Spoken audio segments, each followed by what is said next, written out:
Olá, pessoal. Olá, você que está aí nos assistindo ou nos escutando através de um agregador de podcast, como Spotify, ou nos acompanhando através do YouTube. Seja muito bem-vindo, seja muito bem-vinda. Vamos dar início a mais um bate-papo Grupo Intel. E hoje sobre uma norma que acabou de sair do forno, que é a norma de eletrodos de aterramento e cabos para raio para linha de transmissão, que é a NBR 17140.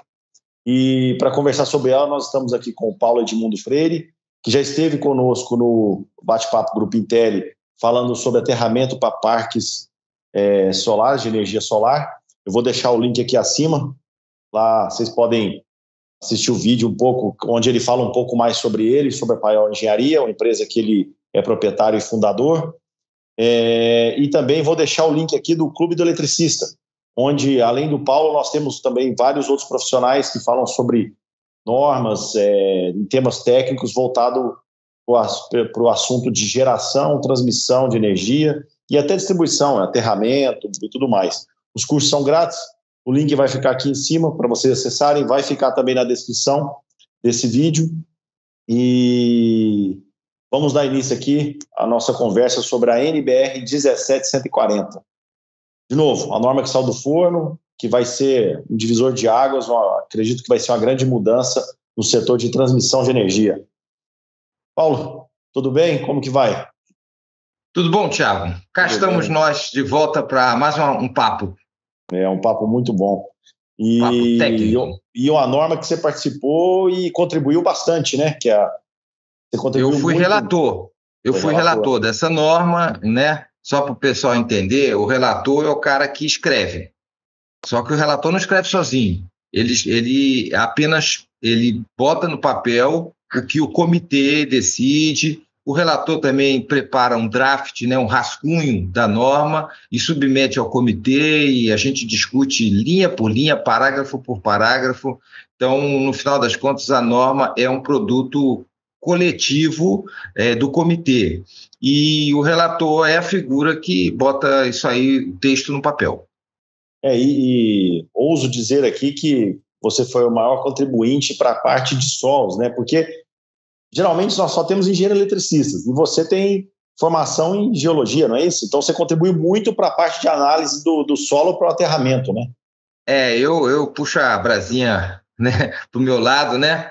Eu sou engenheiro eletricista, mas eu tenho doutorado em geociências, focado na geração de modelos de solo para projetos de aterramentos de grande porte. Então, eu gosto de dar um foco a um tema que eu gosto muito, e essa mistura de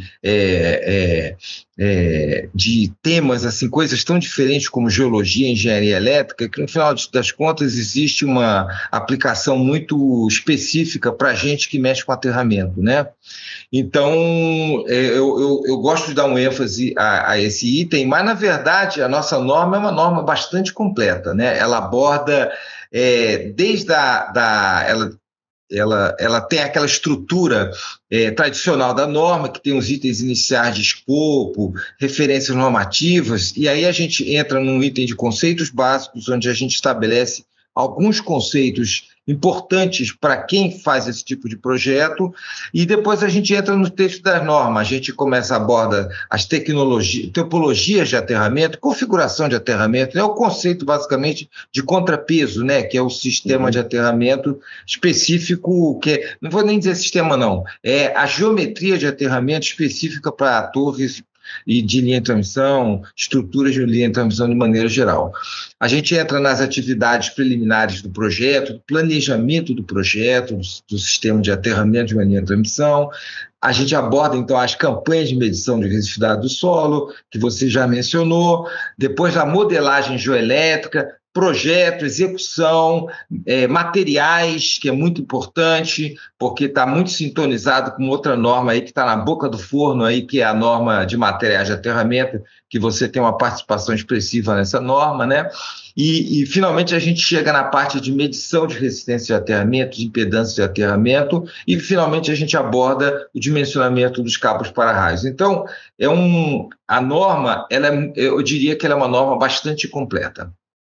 Essa parte de sondagem geoelétrica, ela é muito importante no início do projeto, porque você faz um estudo ali da maneira que o aterramento deve ser feito, né? Porque uma vez instaladas essas linhas, geralmente elas passam em locais de mata fechada, depois você não consegue ir lá, conseguir outra licença ambiental para você lá cortar a mata e refazer o aterramento, né? Então, esse estudo é muito importante. É complicado, realmente o projeto, é importante que o projeto seja feito desde o começo, né? Olhando todos esses aspectos que eu acabei de mencionar, que são os itens da norma, no final das contas, porque isso aí, na verdade, o benefício que vai se ter é o bom desempenho da linha de transmissão, né? O número de desligamentos dentro dos limites estabelecidos pela legislação, um desempenho adequado da linha de transmissão. E aí a gente, como você mencionou, a gente teve a preocupação também com os materiais, que aí vai chamar a norma 16254, que é de materiais, e a preocupação foi o quê? Foi utilizar materiais que ajudem a dissipar a descarga, né, atmosférica, e que durem tanto quanto a linha deve durar, né? Porque não adianta nada a gente colocar um material que vai corroer muito rápido, aí novamente, como que o dono da linha vai mandar um empreiteiro lá para abrir a mata, refazer o aterramento? Então, são licenças ambientais, linha talvez parada, custos maiores, né? E isso impacta muito. E um aterramento, a gente sabe que um dos maiores impactos é o black flashover, né? Então, quando o raio cai e não tem para onde ir, causa o black flashover, né?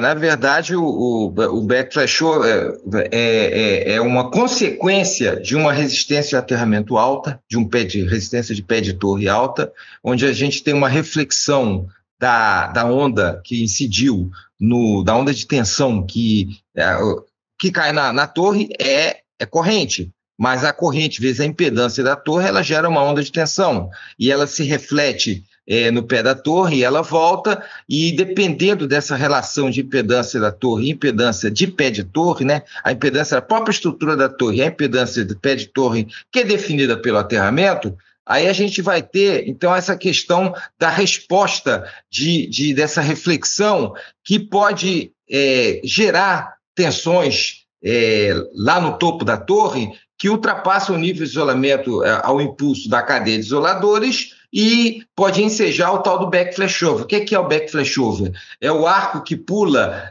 da estrutura para a fase. Então, geralmente a gente tem, o pessoal tem na cabeça que o curto-circuito acontece da fase para a terra, né?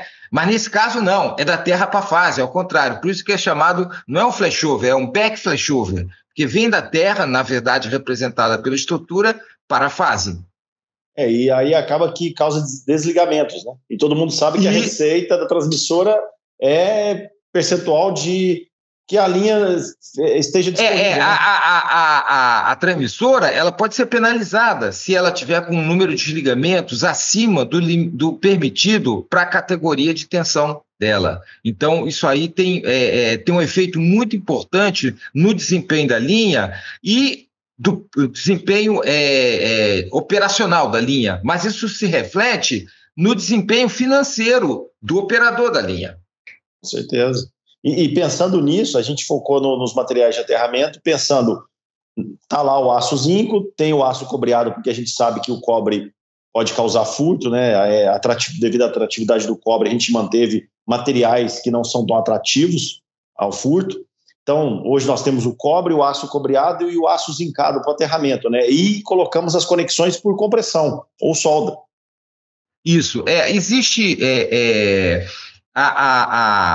tradicionalmente, o pessoal sempre teve na cabeça de que linha de transmissão, torre de linha de transmissão, não é que nem uma subestação, um parque eólico, uma usina fotovoltaica, que principalmente usina fotovoltaica, vamos pensar em usina fotovoltaica, subestação ou uma planta industrial, seja o que for, que tem seu aterramento, você não tem condição de, passado alguns anos, você entrar com uma reta, escavucar tudinho e fazer uma nova malha. Mas pé de torre, o pessoal pensa desse jeito. Ah, não, pé de torre, a gente, depois de não sei quantos anos, manda um sujeito medir lá, e se der uma resistência alta, a gente não precisa nem arrancar o que estava, faz uma vala e bota um aterramento novo. Só que isso é custo. Isso é custo. É custo para você investir nesse trabalho de manutenção, né, que em última instância isso aí é uma manutenção, e também é um custo para aquela velha disputa entre o CAPEX e o OPEX, né? Você economiza na fase de projeto, na fase de implantação, é inevitável que na operação você vai ter que gastar dinheiro. Então, o que a gente sempre tenta vender para os clientes de maneira geral, e até pela norma, a gente tenta também passar essa cultura de dizer assim, vamos investir na construção, na implantação, né? Vamos, às vezes, eventualmente, gastar um pouquinho mais de CAPEX, mas para o OPEX, a gente sabe que aqui o sistema vai operar redondo e não vai dar problema, porque qualquer problema durante a operação, não só você tem que refazer o que deveria ter sido feito, talvez melhor, antes, como você vai perder transmissão, no caso, vai ter desligamento, você vai perder faturamento, porque você vai ser penalizado. Então, a ideia é que na fase de projeto as coisas sejam feitas da melhor maneira possível na fase de projeto e implantação, para depois, durante a operação, não ter problema. E como você falou, o investimento aí no CAPEX, nós tomamos muito cuidado com os materiais a serem utilizados, com exceção do cobre, que possui um custo mais alto do que o aço zincado, né? O aço cobreado está ali muito próximo, com relação ao aço zinco, em relação ao preço, ao custo, né? Porém, uma vez que você fez esse investimento igual ou um pouco maior, você vai ganhar uma vida útil mais longa, você vai evitar, como você próprio disse, vamos evitar problemas durante a operação, ou seja, você não vai ter queda de receita. E tanto na parte de OPEX como CAPEX, você ganhou.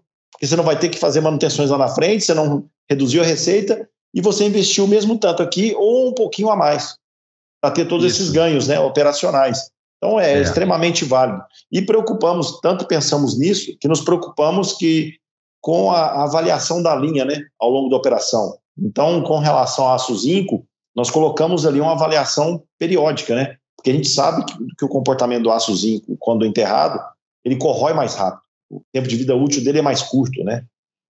Infelizmente, eu não vou dizer infelizmente, porque eu não sei, eu não tenho a vivência da Europa, por exemplo, que o pessoal tem uma indústria de fabricação de material de aço zincado para aterramento. No Brasil, nós não temos essa indústria.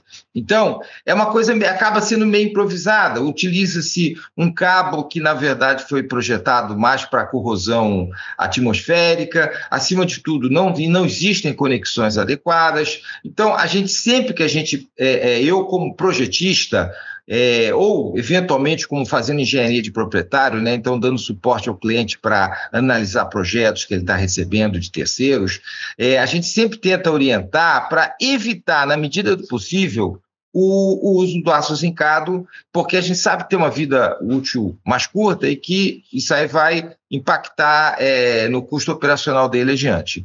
Enfim, então isso aí é uma preocupação que nós temos, e na norma a gente não proíbe que ele utilize aço zincado, não. É um material que a norma prevê a utilização, mas a gente alerta, e inclusive em alguns em lugares, por exemplo, onde você tem uma torre em área urbana, onde você construiu a torre, você não tem condição de entrar com a retro no meio da rua para arrancar o asfalto, para trocar o aterramento. Então, nesses pontos específicos, a norma já diz, olha, Nesses lugares, você tem que fazer um aterramento com materiais que tenham vida útil mais longa, porque você não vai conseguir fazer um retrofit disso aí ao longo da vida útil da instalação. Com certeza.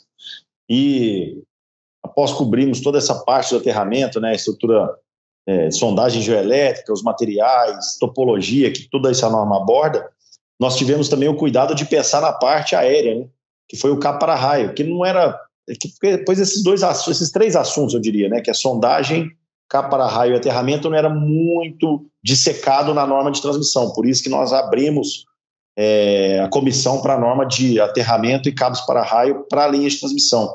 E aí, partindo para o cabo para-raio, o pessoal usa muito também o aço zincado como cabo para-raio, né?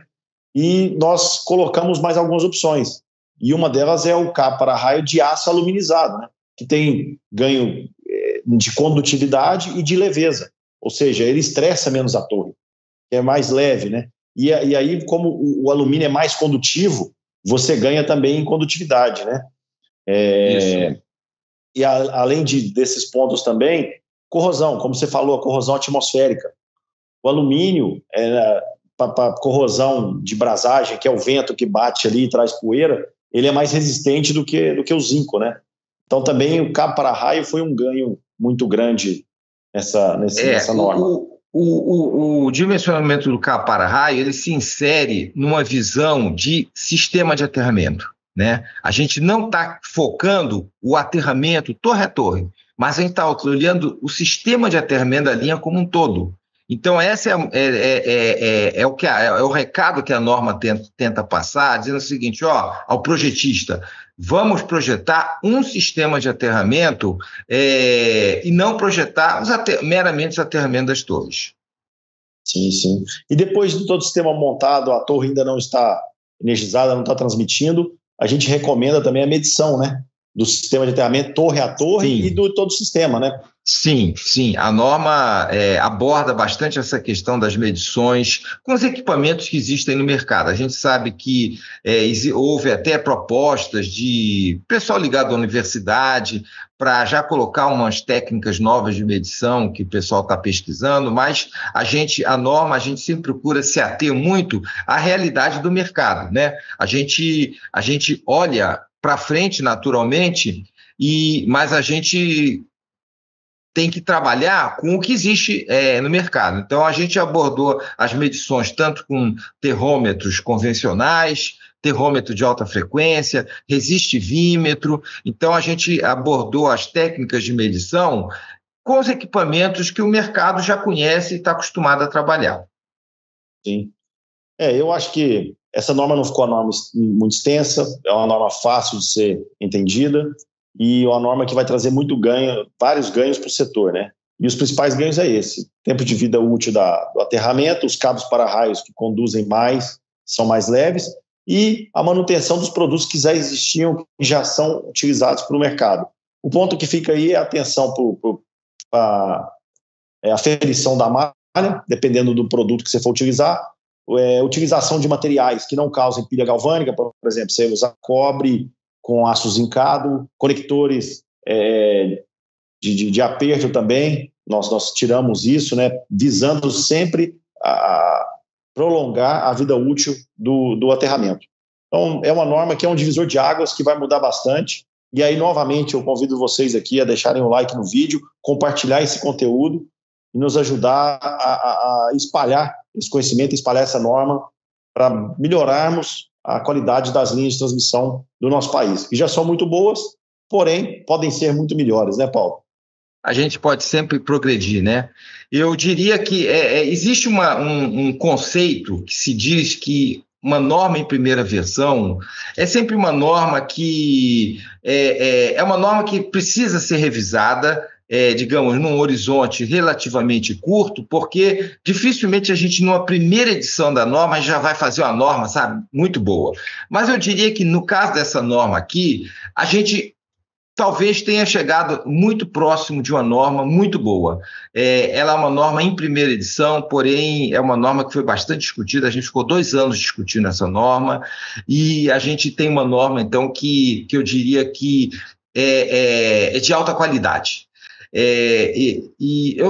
Não é perfeita, não. Tem coisa ainda para melhorar aqui. E eu vou botar o dedinho ali na ferida, no ponto fraco.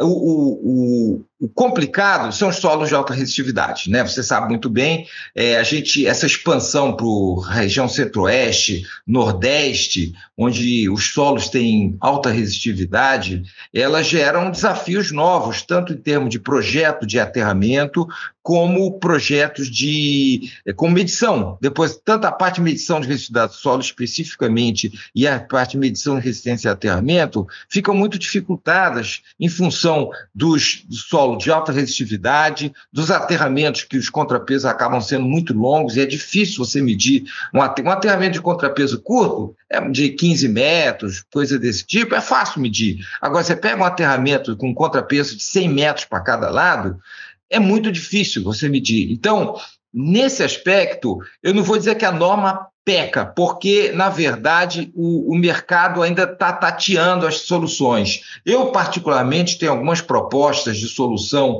tanto para projeto de aterramento, para modelagem geoelétrica com a construção dos modelos de solo. Inclusive, eu apresentei num congresso nos Estados Unidos, no final do ano passado, no Texas. Eu apresentei um trabalho exatamente sobre modelagem, construção de modelos geoelétricos para linha de transmissão, onde a gente dá um tratamento e a gente, no lugar de fazer um modelo de solo para cada pé de torre, a gente já constrói uns 5 modelos de solo para as fases de aterramento, né, para as diferentes fases de aterramento, a partir de um tratamento estatístico de todas as medições de resistividade do solo que a gente tem ao longo da linha inteira. Então, é uma visão muito diferenciada, uma visão nova, e da mesma forma, para a medição de resistência de aterramento, também de torres, eu apresentei não no último SNPTE, nesse último que teve em novembro em Brasília, mas no anterior, que foi no Rio de Janeiro, lá no Rio Centro, eu apresentei com a Elecnor também uma metodologia que nós testamos em cerca de 1.000 torres de avaliação de aterramento em solos de alta resistividade na região Nordeste, com contrapesos muito longos. Então, já existem metodologias que já estão sendo aplicadas, tanto a medição de resistividade do solo na fase do projeto, como medições de aterramento já depois da implantação da linha, mas ainda são metodologias que estão sendo discutidas pelo setor e que ainda não foi a hora de colocá-las nas normas. Mas talvez numa próxima revisão, quem sabe se a gente já não vai colocar essas metodologias focando a questão dos solos de alta resistividade. Claro, para melhorar mais ainda. E fazendo parênteses, essa norma foi escrita em 2 anos somente porque tivemos a pandemia, né? Aí a gente parou com aquelas reuniões presenciais, foi para online. Como tinha várias reuniões, aconteceu com uma certa frequência, ela foi possível ser escrita em 2 anos. Caso contrário, seria 4, 5 anos, né? Não, e essa norma, ela agora está sendo muito útil pelo seguinte, ela foi a base da norma de aterramento de torres de aerogeradores. Então, porque no final das contas é tudo torre, né? Se é torre de linha de transmissão, é torre de aerogerador, no final é tudo torre. Então, a gente usou essa norma como a base e a gente já concluiu a norma de aterramento de torre de linha de aerogerador, que também, ao longo agora de 2024, provavelmente vai ser publicada. Então, é um ganho paralelo aí dessa norma aí, porque a gente já saiu da linha de transmissão, já foi direto para aerogeradores. Nem tudo se cria, né? E nem se copia, se pega e se melhora. Então pegamos exatamente, a lei de Lavoisier aplicada às normas. Com certeza. Você acha que tem mais algum assunto aí? Deu para cobrir tudo? Eu acho que é isso. Eu acho que o papo foi bom, a gente abordou a visão geral da norma, e eu acho que agora está com o pessoal aí que pega essa norma, lê e, enfim, qualquer dúvida, a gente está à disposição, a Intel tem toda a condição de dar o apoio para o pessoal que faz projeto e, enfim, é isso aí. Agora é começar a trabalhar seguindo essa norma, porque é sempre uma recomendação que eu faço para todo projetista, para todo engenheiro, que as normas ABNT são a grande defesa nossa como profissionais. se a gente tem conformidade com as normas, a gente está, digamos, coberto em qualquer problema que aconteça e tudo mais. Então, a conformidade com as normas é uma meta muito importante, eu diria, para todos os profissionais. Legal, bacana. E, Paulo, deixa para o pessoal aí qual o local que eles podem te acompanhar mais, se é LinkedIn, se é Instagram, e aonde que eles podem te encontrar você e a Paiol Engenharia para contratar os serviços da Paiol Engenharia. Eu tenho no meu LinkedIn, né, se procurar pelo meu nome, Paulo Edmundo da Fonseca Freire, o pessoal me encontra, e a Paiol Engenharia também tem um site bem desatualizado, porque hoje em dia site não é importante, mas o que é importante é que tem os e-mails, os contatos lá, que é o www.paiolengenharia.com.br. Então, é fácil o pessoal achar, e hoje em dia, principalmente pelo LinkedIn, tem muita gente que me encontra pelo LinkedIn e me faz consulta pelo LinkedIn. Então, eu diria que o LinkedIn hoje em dia é uma ferramenta bastante útil para nós profissionais, para a gente manter o contato uns com os outros, né? Legal. Então, pessoal, se vocês querem entrar em contato com a Paiol Engenharia, vocês encontram o Paulo Edmundo no LinkedIn. Se vocês querem aprender mais sobre esse mundo de transmissão, geração de energia elétrica, de raios, aterramento, se inscrevam no Clube do Eletricista. O Paulo está lá, está o Jobson e vários outros profissionais de renome no mercado. Paulo, muito obrigado pela sua presença. Pessoal, muito obrigado por nos acompanhar. Compartilhe nosso conteúdo e ajude a gente a divulgar conhecimento. Obrigadão, Paulo.